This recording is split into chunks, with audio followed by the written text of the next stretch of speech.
Mesdames, Messieurs, bonsoir. Nous sommes ravis de vous savoir donc au rendez-vous de l'actualité sur Canal 3. Bien, voici les titres du journal.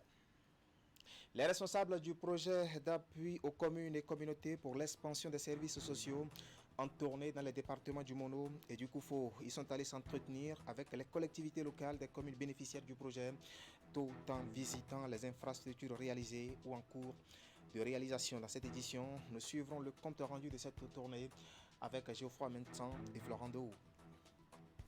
Nous parlerons ensuite diplomatie avec le ministre des Affaires étrangères et de la coopération qui a reçu hier jeudi 2 diplomates étrangers. Il s'agit du nonce apostolique représentant le Vatican, Mark Mills, et l'ambassadeur de la Norvège, Knut Eliv Lien. Ces derniers sont allés présenter au patron de la diplomatie béninoise leur copie figurée à Sion Boyari-Ganting. Nous en parlerons davantage dans cette édition. Et puis sur la question de l'éducation, et nous ferons un plein feu sur les apprenants de l'école primaire publique de Demsirou qui ont désormais le sourire et pour cause. Cœur international Bénin Togo en collaboration avec la Sodeco leur ont embelli leur cadre de vie en réfectionnant un module de 3 salles de classe plus bureaux et magasins tout en les équipant en mobilier. L'ouvrage lui a été inauguré cette semaine sous les yeux d'Alassane Arouna et Abdourahfou Yahaya qui nous feront le compte rendu. Voilà pour le sommaire. Bien bonsoir et bienvenue à notre rendez-vous vespéral de l'actualité. Les responsables du projet d'appui aux communes et communautés par l'expansion des services sociaux en tournée dans les départements du Mono et du Koufo. Ils sont allés s'entretenir avec les collectivités locales des communes bénéficiaires du projet. Ils en ont profité pour visiter les infrastructures réalisées ou en cours de réalisation. Reportage Geoffroy Mentan et Florent Dehaut.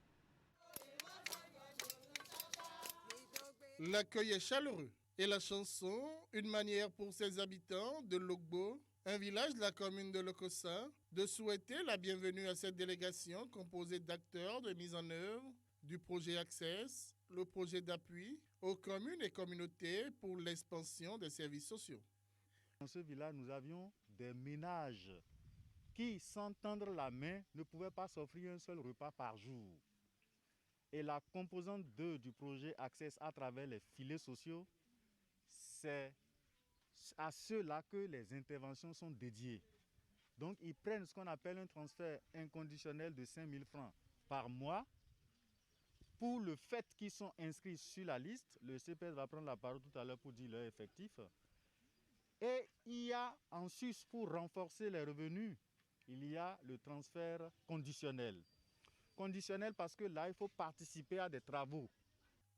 Le projet Access est une initiative du gouvernement du Bénin, financée par la Banque mondiale.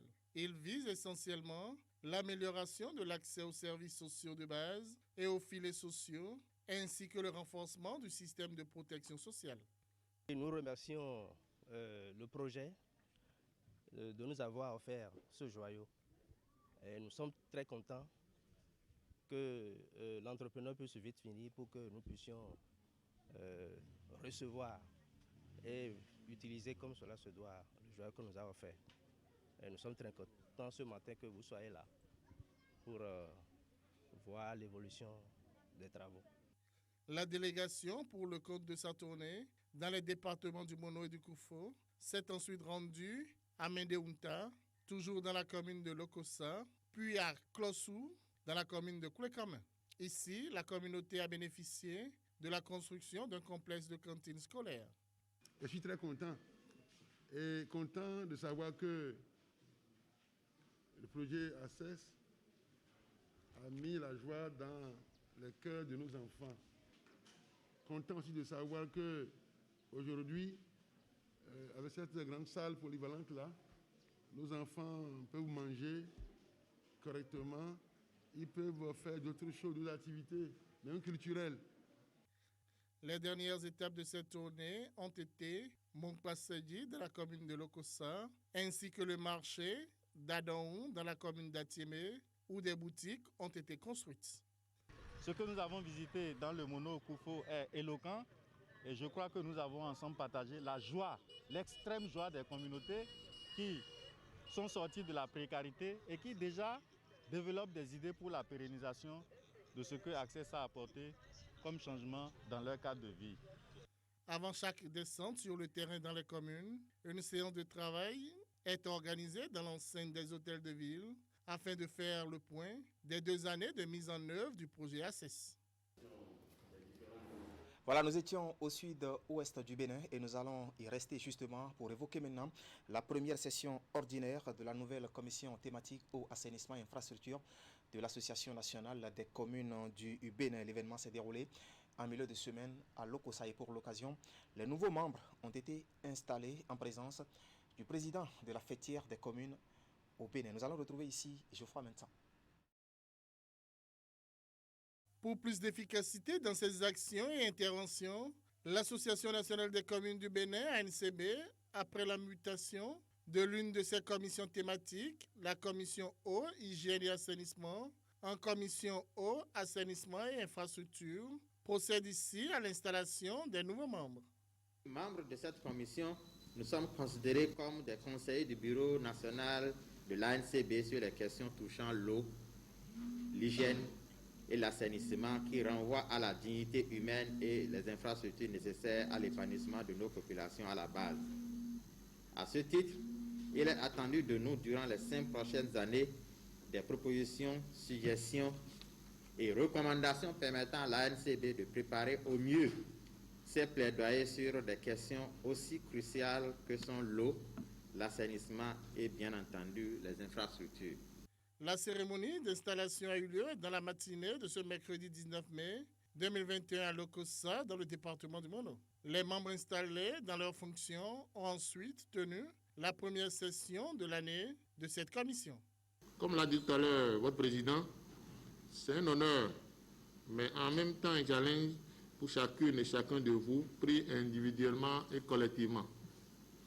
En tant que membre d'une des 8 commissions thématiques de la NCB, vous avez un rôle important dans le dispositif de préparation des plaidoyers de notre association, mais aussi dans la mise en œuvre de ses appuis aux communes, ses membres. Statutairement, l'ANCB dispose de 3 organes, le Congrès, le Conseil national et le Bureau national. Le Bureau national compte 15 membres, donc 8 sont des secrétaires thématiques. Autour de ces thématiques sont construites des commissions qui sont des creusets de réflexion technique et stratégique, de renforcement des capacités, de proposition de solutions pragmatiques au bureau de l'ANCB pour une meilleure maîtrise d'ouvrage des communes dans les secteurs concernés. Vous comprenez donc que de la qualité et de la pertinence de vos réflexions ainsi que de vos recommandations dépend l'efficacité, je dirais même la performance des plaidoyers de l'ANCB. Il est vrai qu'au regard du profil et du parcours de chacune et de chacun de vous, je suis convaincu que vous avez les compétences requises pour bien accomplir la mission qui vous est assignée. Mais il me paraît important de vous le rappeler pour vous faire toucher du doigt combien l'attente de l'ANCB à l'égard de vos travaux est grande. De cette première session, il est attendu des membres de la commission eau, assainissement et infrastructure des propositions de modèles adéquats de gestion des déchets solides ménagers dans les communes. Le financement est assuré par l'Union européenne à travers le projet Dynamique locale. L'ANCB toujours et la phase, sinon la phase pilote bien sûr du projet cité BJ qui arrive à terme après 3 années de mise en œuvre et les résultats du travail abattu ont été évalués à Savalou. C'est à la faveur d'un atelier qui a regroupé autour des responsables en charge du projet bien d'autres élus locaux bénéficiaires du projet. Et voici les détails de cet atelier avec Imet Elena Mousso. Invités à cet atelier, les participants sont les élus des communes engagées dans la phase pilote du projet cité.bj. Venus de Tofo, Bani Kouara, Avrankou et Poikon, ils vont examiner et apprécier, aux côtés des responsables du projet et des membres du bureau de l'Association nationale des communes du Bénin, les résultats du dernier sondage effectué. Cette enquête fait suite à celle lancée au début du projet il y a 3 ans. En début de projet, nous avions réalisé une enquête pour dresser la situation de référence et disposer des informations nécessaires pour mieux orienter nos actions, nos interventions sur le terrain. Donc, à la fin du projet, nous sommes repartis vers les mêmes cibles, à savoir fondamentalement les jeunes, les personnes âgées, les personnes vivant avec un handicap et toutes les catégories socio-professionnelles, à savoir les artisans, les fonctionnaires, les agriculteurs, les commerçants.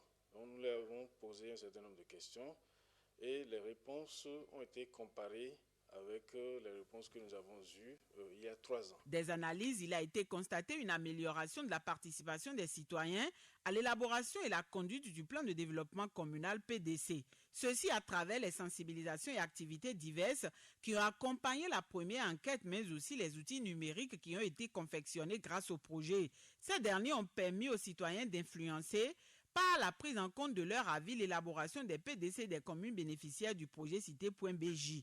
Les résultats, selon les responsables, sont satisfaisants, même si des efforts restent à faire. Il y a un plus grand nombre de citoyens qui connaissent maintenant le PDC. Désormais, les citoyens, depuis leur maison, peuvent avoir des informations sur les activités de la mairie, en l'occurrence sur l'élaboration des documents de planification. Néanmoins, il y a des efforts à faire, malgré toutes les sensibilisations qu'on a organisées. Pensent toujours qu'ils ne sont pas suffisamment impliqués. Donc les mairies présentes se sont engagées à faire davantage d'efforts pour qu'effectivement les citoyens se sentent concernés par ce qui se fait dans leurs communes respectives. Je suis sûr que nous ne sommes pas au point de départ. Mais ce qui serait intéressant, c'est qu'est-ce que nous allons faire de ça à l'avenir. Comment nous allons travailler pour permettre non seulement à nos communes de pérenniser les acquis, mais aussi de permettre aux autres communes de s'en approprier. Porté par l'Association nationale des communes du Bénin, le projet Cité.BJ est financé par l'Agence française de développement AFD et le Centre international de développement et de recherche CIDR. Les avancées enregistrées dans la gestion des affaires publiques locales grâce au projet sont appréciées. Déjà, l'ANCB pense non seulement à la capitalisation des acquis, mais aussi à leur dissémination dans les autres communes du pays. Voilà, un compte rendu signé Imet Hélène Amosso. Nous allons retourner dans le département du Mono pour parler de la conférence administrative départementale. Les assises, c'était mercredi dernier à Lokossa. Au menu des échanges, 3 points ont été abordés au cours des communications. Les participants en ont profité pour discuter des préparatifs des différents examens nationaux. Je vois maintenant. Instant détente, mais surtout de communication à travers l'art, la danse et l'art oratoire au cours de ce 5e rendez-vous de l'année de la conférence administrative départementale cadre du Mono. Tenu ce mercredi 19 mai dans la grande salle de conférence de la préfecture de Lokossa. Cet instant a été la méthode choisie par Fidèle Anator, artiste et modérateur culturel, pour présenter à l'assistance son projet destiné à booster la culture béninoise à partir de la base. Cette communication est motivée par un appel, l'appel d'un retour à la source, parce que j'ai eu la chance très vite de connaître l'Occident. Et vous savez, un jeune qui a beaucoup voyagé est largement plus riche qu'un vieillard qui est resté tout le temps là où il est né. Alors j'ai réfléchi et j'ai dit pourquoi être artiste pour les autres. Il faut revenir à la source parce que ça ne va pas du tout dans mon pays. Ça ne va pas du tout, pas parce que nous voulons que ça n'aille pas, mais parce que nous sommes un peu ignorants de certains aspects de la chose. Et c'est ça que je suis venu rappeler. C'est pourquoi j'ai parlé au début d'actes manqués. Donc c'est un appel de retour à la source doublement. Retour de l'extérieur vers mon pays, moi. Et retour de l'intérieur de mon pays où je suis à la base, donc au Mono-Koufo, d'où je suis natif. Donc c'est ces deux retours à la source pour pouvoir permettre de booster la culture par la base. On a parlé du plan de développement communal. Les plans de développement communaux s'élaborent à la base, le préfet l'a dit. Et comment se fait-il qu'à la base, on oublie notre propre culture? Avant Fidèle Anator, les membres de la cadre du Mono se sont penchés sur les préparatifs des examens du CEP, du BEPC et du Bac 2021. Et ceci après avoir eu droit à un point de la situation fait par les directeurs départementaux concernés. La plupart des directeurs ont avoué qu'ils ont terminé le programme dans pratiquement tous les champs de formation. Et nous-mêmes, quand on a fait la supervision, parallèlement à la supervision que les conseillers pédagogiques et les chefs de région pédagogique ont eu à faire, nous pouvons dire que nos candidats sont bien préparés.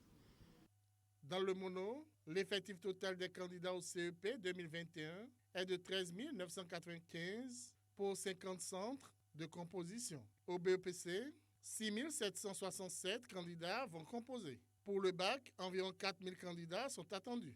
En général, il y a eu baisse pour ce qui est de ces effectifs devant concourir les jours à venir. Mais cette baisse s'explique à partir du moment où l'année dernière, le taux de réussite dans le département du Mono était assez important. Il reste à dire que les parents doivent également jouer leur rôle. Ils doivent accompagner les élèves pour ces derniers jours, pour ces quelques semaines qui restent. Et je suis sûr, s'ils arrivent à le faire, nous aurons encore de bons résultats. Durant cette session de la CAD, une communication sur les innovations alimentaires à base des graines de souchet a été présentée. À Cotonou, le conseil municipal est en session extraordinaire, une session consacrée à l'examen du compte administratif pour le compte bien sûr de l'année 2020. Il s'agit surtout de 2 jours de réflexion sur plusieurs dossiers. Compte rendu à Siomo Kanya-Siomo. Le conseil communal de Cotonou examine son compte administratif au titre de l'année 2020. C'est à la faveur de la 2e session extraordinaire qui se déroule les 20 et 21 mai que les élus municipaux se consacrent à cet exercice. En plus du compte administratif, plusieurs autres dossiers sont à l'ordre du jour. Nous étudierons au cours de la présente session 6 dossiers, les uns aussi importants que les autres. Nos échanges seront consacrés, entre autres, à l'examen du compte administratif de la commune au titre de l'année 2020. Nous aurons au cours de nos assises à examiner le vote du projet de virement de crédit au sein de la section d'investissement du budget primitif, ainsi que la désignation des représentants du conseil municipal devant siéger dans la commission de gestion foncière COGEF. Le compte administratif retrace l'ensemble des recettes et dépenses engagées sur une année par opposition au budget qui est prévisionnel. L'excédent dégagé par le compte administratif devra être approuvé par l'autorité de tutelle.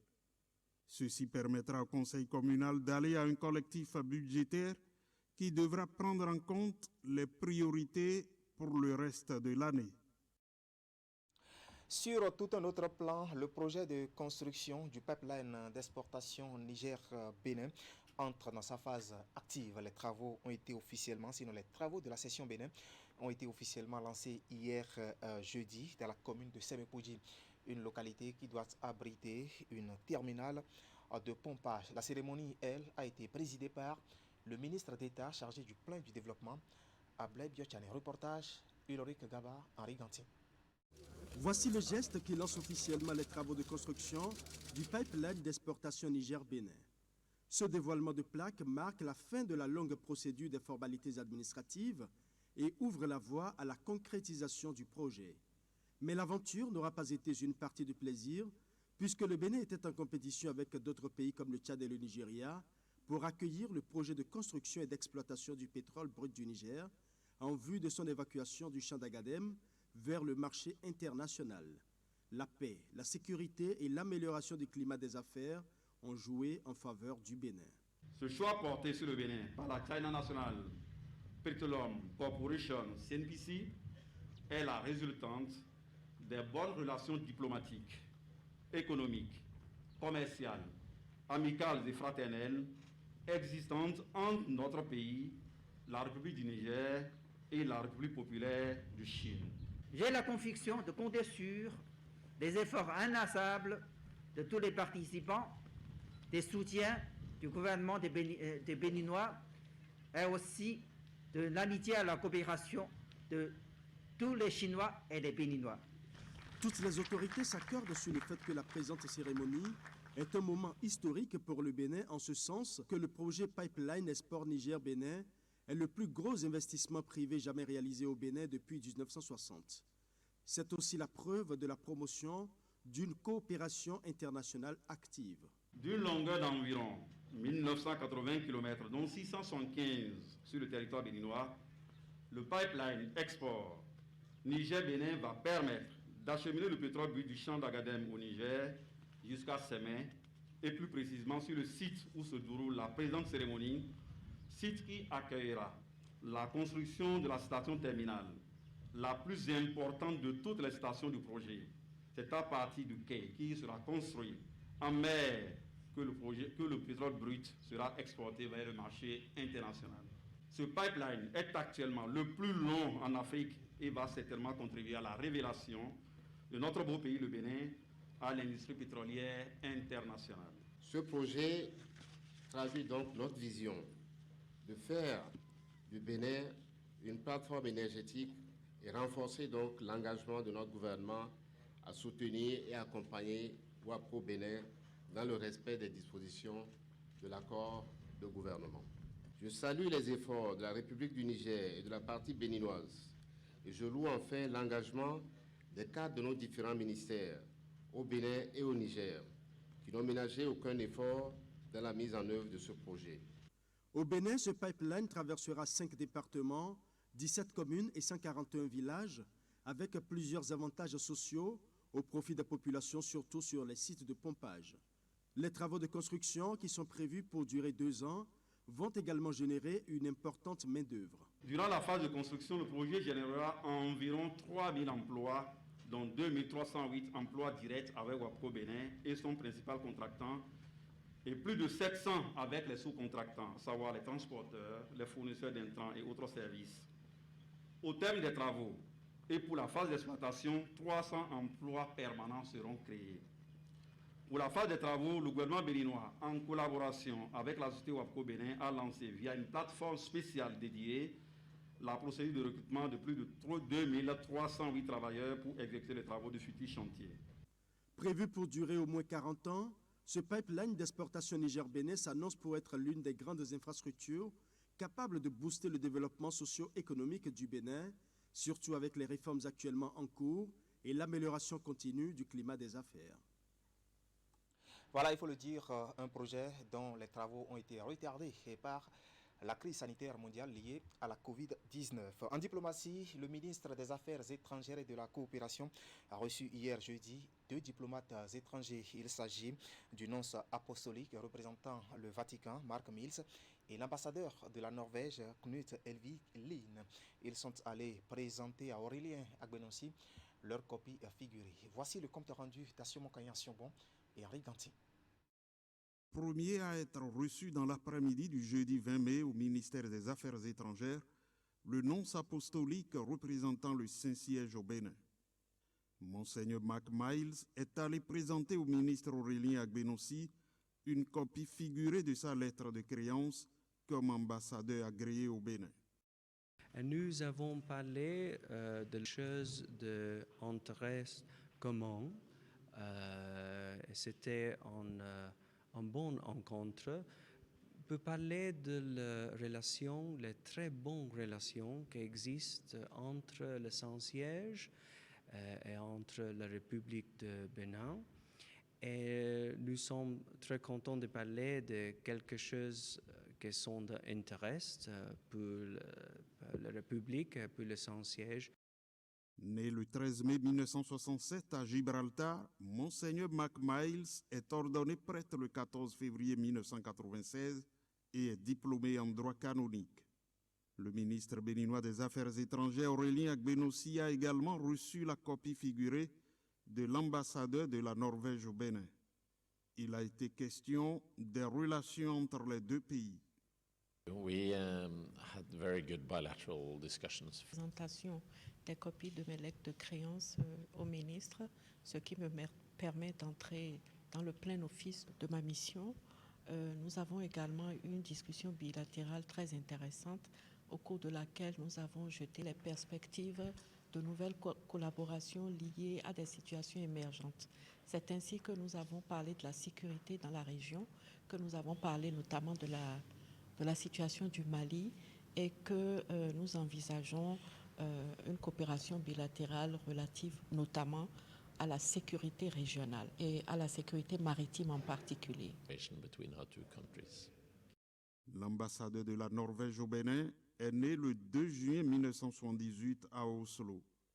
Il est titulaire d'une licence professionnelle en économie et administration, puis d'un master de littérature.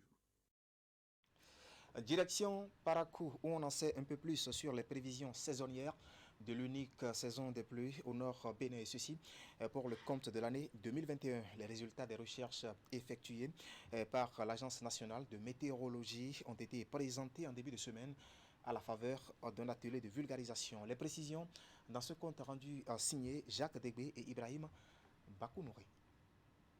Climatologue, représentant de la direction départementale de l'agriculture, de l'agence territoriale du développement agricole Pôle 4 ou encore des fêtiers de producteurs de coton, les participants sont venus des 4 départements du Nord pour cet atelier de météo Bénin. Un atelier dont l'objectif est de vulgariser les résultats des prévisions saisonnières de l'unique saison des pluies dans la partie septentrionale. Les dérèglements climatiques actuels et leurs effets multiples représentent une menace pour les pays sous-développés et en particulier pour le Bénin, où l'agriculture pluviale constitue le socle du développement socio-économique.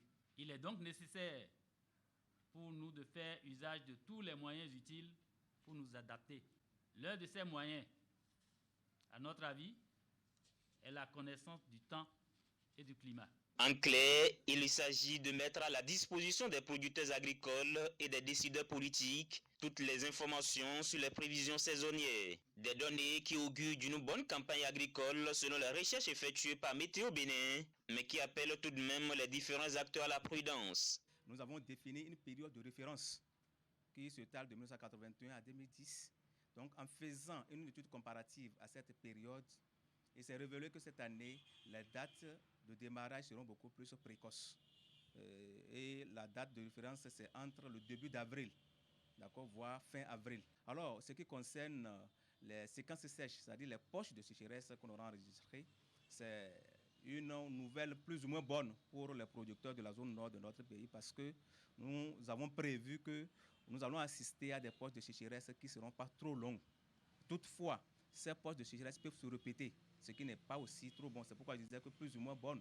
En ce qui concerne la fin de la saison, nous allons nous attendre à des fins de saison qui seront normales, c'est-à-dire vers la fin du mois d'octobre, voire début novembre. L'atelier est rythmé par des présentations suivies de débats où les participants sont amenés à poser des questions aux techniciens de l'Agence nationale de la météorologie. Ces informations que nous venons d'avoir ne sauront être utiles que si nous les partageons avec tous ceux qui ne sont pas avec nous ce matin. C'est pour cela que nous demandons à toutes les associations ici présentes d'être notre porte-parole auprès de leur hiérarchie respective. Faute de ces 26 stations météorologiques et d'une équipe d'experts et de chercheurs résolument engagés à la tâche, Météo Bénin assure la veille météorologique et climatique à travers des informations fiables et en temps réel. La tournée va se poursuivre dans les autres localités du septentrion, notamment Banikwara, Kérou, Djougou et Sinandé. Le Bénin et l'Union européenne confirment la signature des contrats de financement d'un montant de 140 millions d'euros, soit près de 92 milliards de francs en CFA.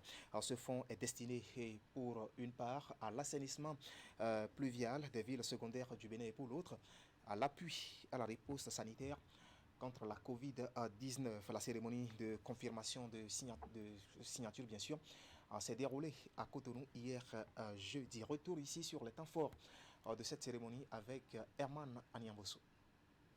Depuis la Belgique où elle se trouve ce jeudi 20 mai, la directrice de Global Partner et le chef unité Afrique de l'Ouest de la Commission européenne ont pu suivre par visioconférence le déroulement intégral de la cérémonie. Les signatures obtenues à l'issue du rituel protocolaire confirment le financement par la Banque européenne d'investissement de 140 millions d'euros. C'est l'équivalent de 92 milliards de francs CFA pour accroître la résilience sanitaire du Bénin en cette période de Covid-19 et améliorer le système d'assainissement pluvial de 8 villes secondaires au nombre desquelles Porto Novo, Abomey-Calavi, Semekpodji, Abomey, Ouida et Boycon. Vous comprenez alors très bien que c'est pour la durabilité des investissements faits dans le cadre de l'amélioration de la voirie et de l'assainissement qu'il était nécessaire d'avoir un projet d'assainissement des villes secondaires, tout comme nous avons un projet d'assainissement de la ville de Cotonou. Le projet actuel qui est financé par ce prêt de 30 millions d'euros va concerner essentiellement non seulement la construction, mais la mise aux normes des infrastructures sanitaires pour répondre de façon plus efficiente face à cette crise sanitaire, mais également aux crises sanitaires à venir. Sur l'ensemble du financement, c'est le volet assainissement pluvial des villes du Bénin qui se taille la plus grosse part, avec 110 millions d'euros qui contribueront à viabiliser les régions économiques et zones de forte concentration humaine. Pour les 30 millions d'euros restants, ils viennent en soutien à la stratégie de lutte du Bénin en réponse d'urgence face à la crise sanitaire de Covid-19. Cette double cérémonie marque un tournant important dans la coopération entre le Bénin et l'Union européenne. C'est aussi le témoignage de l'engagement réel et constant de l'Union européenne auprès de la République du Bénin et de ses autorités pour assurer un bien-être social et un cadre de vie sain à ses populations. En tant que l'équipe Europe, Team Europe, l'Union européenne pèse de tout son poids et entend combiner toutes ses actions extérieures pour faire face à la crise sanitaire et au changement climatique. Le plus grand engagement jamais réalisé par la Banque européenne d'investissement au Bénin démontre notre engagement renforcé et notre solidarité vis-à-vis de nos partenaires africains. Après avoir remercié l'Union européenne pour son soutien constant au Bénin, le ministre de l'économie et des finances, Romy Adouadayi, a assuré l'équipe Europe de la bonne exécution de ces deux grands projets. Pour les deux grands projets objets de la signature d'aujourd'hui, mes collègues ont eu l'occasion, et vous aussi, Madame l'ambassadrice, et également les représentants de Team Europe depuis Bruxelles, les uns et les autres ont eu l'opportunité déjà d'insister sur l'intérêt de ces projets. Pour notre part, nous voulons juste offrir la disponibilité et l'engagement de l'ensemble de l'équipe du ministère de l'économie et des finances, engagement de s'assurer que ces projets seront exécutés avec rigueur et célérité. Avec l'engagement renouvelé que le Bénin continuera à montrer l'exemple pour rendre l'Union européenne fière de sa coopération avec l'Afrique, les membres du gouvernement béninois entendent travailler comme ils en ont l'habitude à l'atteinte des objectifs poursuivis. Autre volet de l'actualité avec les cadres et autres acteurs des agences territoriales de développement agricole et ceux du Fonds national de développement agricole qui sont en conclave à Dassazoumé. C'est une rencontre de concertation qui vise surtout à faire le bilan de leur collaboration au titre de l'année 2020 et surtout d'envisager les nouvelles perspectives. Le point de la cérémonie d'ouverture avec Imet Hélène Amoussou et Georges Vaudenon. Les assises viennent boucler une année de collaboration entre le Fonds national de développement agricole FNDA et les agences territoriales de développement agricole ATDA. Elles répondent aussi aux exigences de l'accord cadre signé entre les deux institutions. La rencontre fait suite à une première tenue à Dassazoumé en février 2020. Les travaux du cadre de concertation FNDA-ATDA visent à évaluer les succès et échecs du partenariat pour ensuite définir les perspectives. Les ATDA, dans leur rôle de promotion et de développement des filières, ont besoin du financement approprié pour l'essor des différentes filières promues dans leurs pôles respectifs. Le FNDA vient maintenant en appoint pour soutenir ces filières à travers le financement. Et donc, en nous retrouvant périodiquement, comme nous le faisons aujourd'hui, nous identifions les goulots d'étranglement qui ont jalonné un peu notre parcours tout au long de l'année 2020. Et ça nous permet, disons, de ressortir les points d'action forts sur lesquels nous allons travailler pour progresser un peu dans notre partenariat. Fruit des réformes du cadre institutionnel de développement agricole, le FNDA et l'ATDA sont deux entités indépendantes. Ils coopèrent pour garantir une agriculture prospère et durable. Un partenariat a donc été convenu entre les deux structures en vue du financement des acteurs de diverses filières du secteur. La présente rencontre est donc périodique et aide les partenaires à mieux structurer l'offre de services proposés aux promoteurs et producteurs agricoles.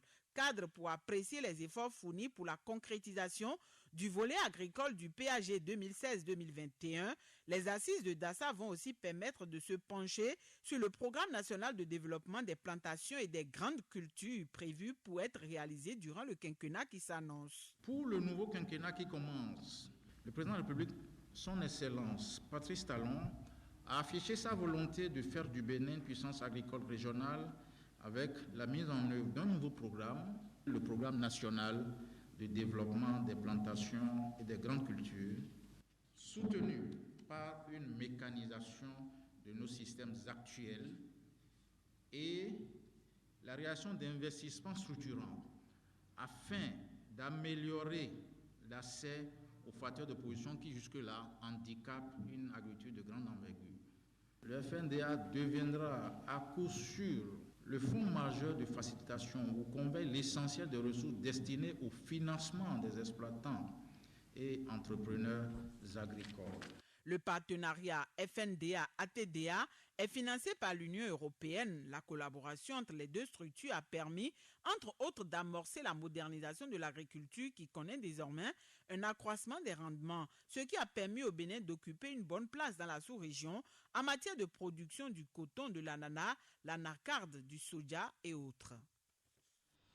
Cœur international Bénin-Togo et la SODECO offrent du confort aux apprenants de l'école primaire publique de Demsirou. Ces deux partenaires ont réfectionné un module de 3 salles de classe plus bureaux et magasins tout en les équipant bien sûr en mobilier. L'infrastructure, elle, a été inaugurée cette semaine sous les yeux d'Alassane Harouna et Abdourahf Yahaya. Donc voici le compte rendu. Il y a quelques mois, ces apprenants de l'école primaire publique de Dansiro, dans la commune de Djougou, suivaient les cours dans des conditions précaires, exposés aux intempéries de tout genre. Prenant la mesure de la situation, Care International Bénin Togo, en collaboration avec la Société de développement du coton SODECO, a décidé de réfectionner ce module de 3 classes entièrement équipé de tables-bancs plus bureaux et magasins.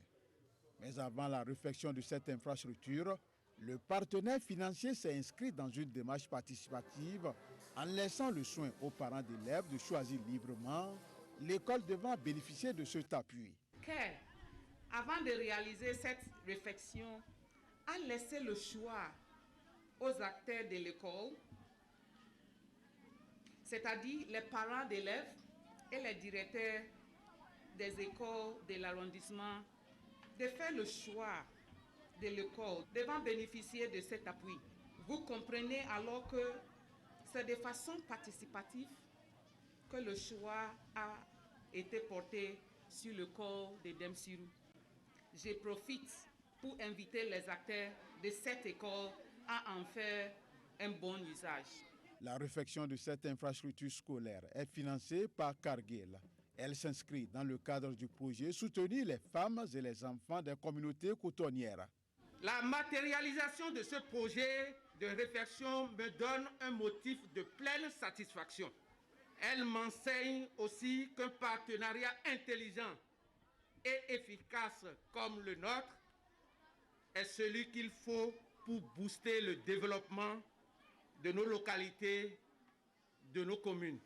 D'un montant d'un peu plus de 14 millions de francs CFA, l'infrastructure rénovée permettra aux apprenants et encadreurs de mener leurs activités pédagogiques dans de meilleures conditions. Nous remercions très sincèrement le NGE CARE et tous les partenaires qui n'ont aménagé aucun effort pour la réhabilitation de ce joli bâtiment.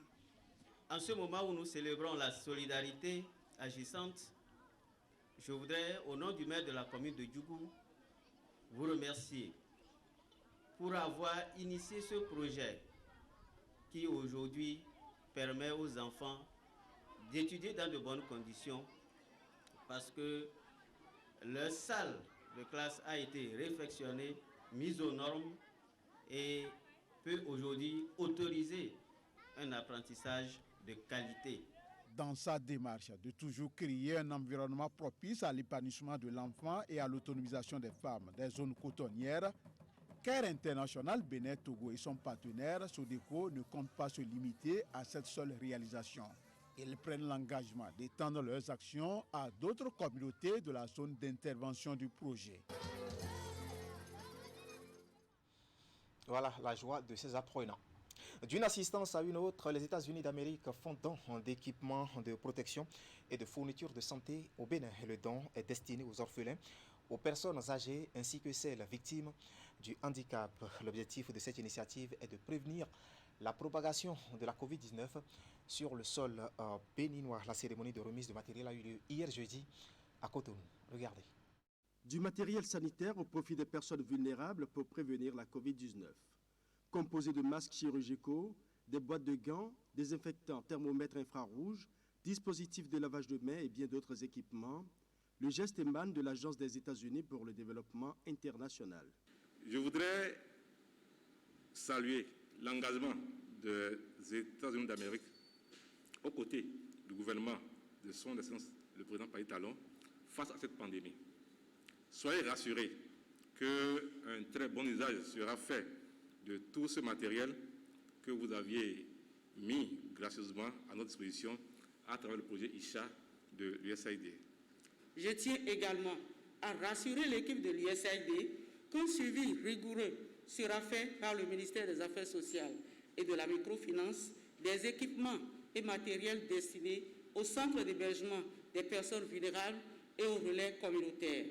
C'est une contribution du peuple américain qui vient soulager l'État béninois dans son élan de riposte contre le coronavirus.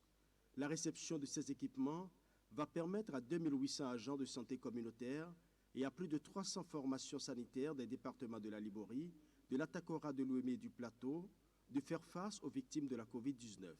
Ces matériels et fournitures symbolisent notre partenariat avec le peuple béninois, non seulement dans notre lutte contre le Covid-19, mais aussi dans notre partenariat pour un avenir plus sûr, plus sain et plus prospère pour tous.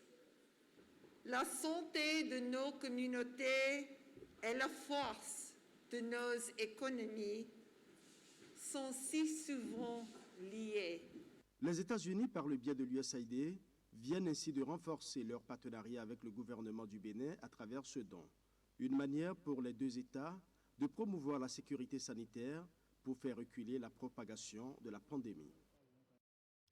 Voilà, c'est l'essentiel à retenir ce soir quant à l'actualité sur Canal 3 Bénin. Toute l'équipe technique et celle de la rédaction qui m'accompagne vous remercie de nous avoir suivis. Restez en compagnie de nos programmes. Moi, je vous retrouve demain samedi, si Dieu nous prête vie. Bon début de week-end à toutes et à tous et à demain.